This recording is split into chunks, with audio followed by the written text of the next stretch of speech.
예, 교수님 그 법관 겸직 이해충돌 문제에 대해서 좀 여쭙도록 하겠습니다. 네. 지난 7일 국조특위 전문가 간담회에서 교수님께서도 짚어주신 내용이고 오늘도 유사하게 이제 발언을 해주셨는데 예. 선관위원장을 법관이 겸직을 하니까 선관위는 선거 범죄 고발권자이면서 이 사건을 재판하는 그 법원의 구성원이 됩니다. 그러니까 고발장에 도장을 찍는 사람과 재판하는 사람이 같은 거다 보니까 이제 교수님 말씀으로는 이 독립기관의 자기 모순이다. 이게 자체가 이제 이해 충돌이다 이렇게 말씀 주셨는데 맞죠? 맞습니다. 네, 이게 중앙선관위 말고 각각 지역에서는 더 합니다 상황이. 그 위원장이 결국은 법원장, 부장판사 관할하는 법원 판사들이 그 지역의 선거 사건을 재판하는 소위 말하는 셀프 재판이 지금 이루어지고 있는데 이 부분에 대해서 상당히 문제 의식이 있으신 게 맞으시죠? 그렇습니다. 네. 본인이 위원인 그 네. 지역선거관리위원회에서 분쟁화된 그 선거소송 사건을 본인이 재판하는 경우도 있지만 같은 법원 안에 동료 판사가 재판하는 경우도 많이 있지 않겠습니까? 뭐 가까운 지인이 되는 분이실 수도 그럼요. 있는 거고요. 그거는 어떻게 보면 이제 제19 감사기식 판결이 아니냐 네. 그런 상황에서 판결이 나도 맞습니다. 그런 우려를 낳을 수 있다고 봅니다. 실은 이렇게 나온 얘기가 처음도 아니었습니다. 23년 2월에 대한변협에서 이 법관 배제, 이 선관위 업무에서 법관 배제를 공식 촉구를 했고 3년간 논의는 실질적으로 이루어지지가 못했었죠. 이 부분 알고 계시죠? 네. 네.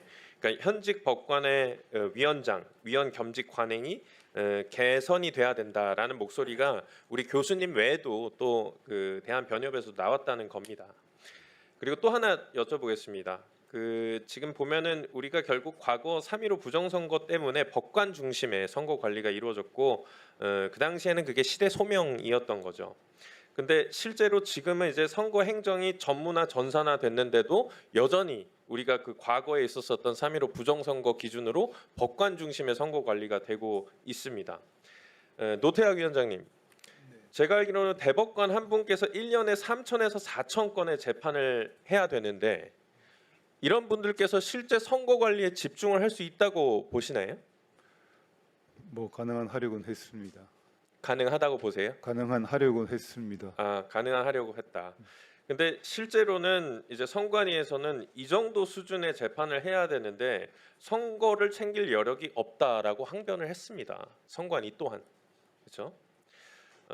제가 지금 이 투표용지 부족 사태를 들여다보면서 지금 내용을 보면은 선거 준비를 하는 이 사무 업무에 있어서 유권 해석해야 되는 법적인 유권 해석을 해야 되는 업무는 사실 그렇게 많지 않고 실질적으로는 아주 고도의 행정 영역으로 보입니다.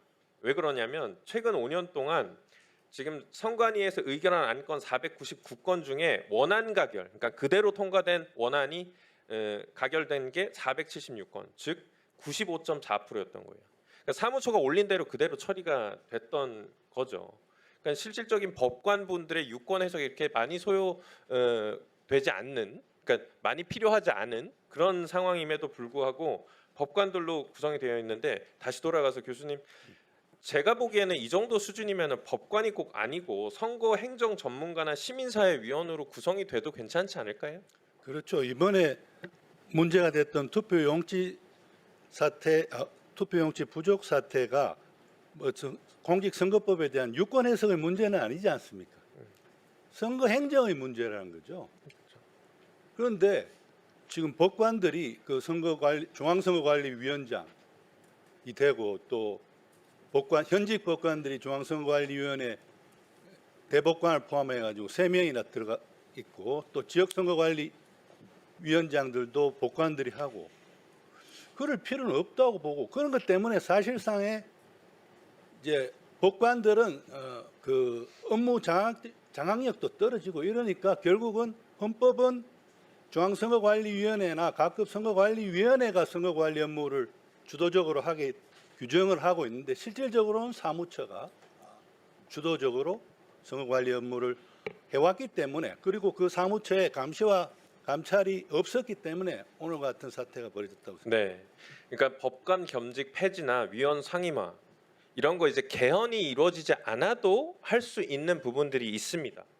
개헌까지는 다른 교수님들께서도 말씀하셨지만 여야가 합의를 하는 과정이 제법 길 겁니다. 그 전부터라도 우리가 잘못된 부분을 바로잡아 나가는 거는 꼭 개헌이 아닌 부분에서도 할 수 있어요. 가장 기본적인 틀은 반드시 개헌을 통해 가지고 고쳐 나가야 되겠지만 우리가 지금 당장 할 수 있는 영역도 존재한다는 말씀을 드리면서 지금 노태학 위원장님, 이천환 위원장님 그리고 이상우 총장 직무대리님 지금 우리가 언급했던 이 겸직에 있어서 발생하는 문제와 그리고 상근이 돼야 되는데도 지금 못하고 있는 부분을 우리가 의지를 가지고 지금 풀고자 하면 풀 수 있는데 혹시 그럴 의향이 있으십니까?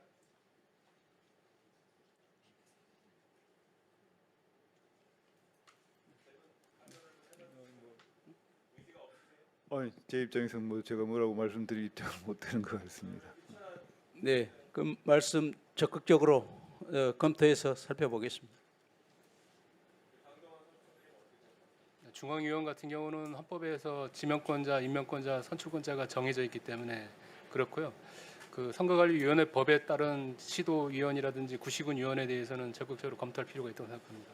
그 말씀하신 헌법에서 그 위원장 이상이 전제를 하고 있어서 뭐 위원이다라는 2005년에 판결이 있었어요.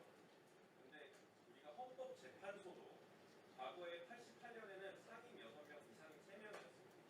그렇게 만들라고 얘기가 되어 있습니다. 하지만 우리가 그 당시에도 헌재법을 개정을 해가지고서는 전원 상임화를 한 사례가 있습니다. 그러니까 이걸 우리가 그냥 헌법 핑계만 대면서 피하고자 하면 피할 수도 있지만 적극적으로 우리가 개정을 하고자 한다면 할 수도 있는 부분이 남아 있다는 겁니다. 네. 검토하시겠습니다. 살펴보겠습니다. 수고하셨습니다. 우리 이해식 의원님.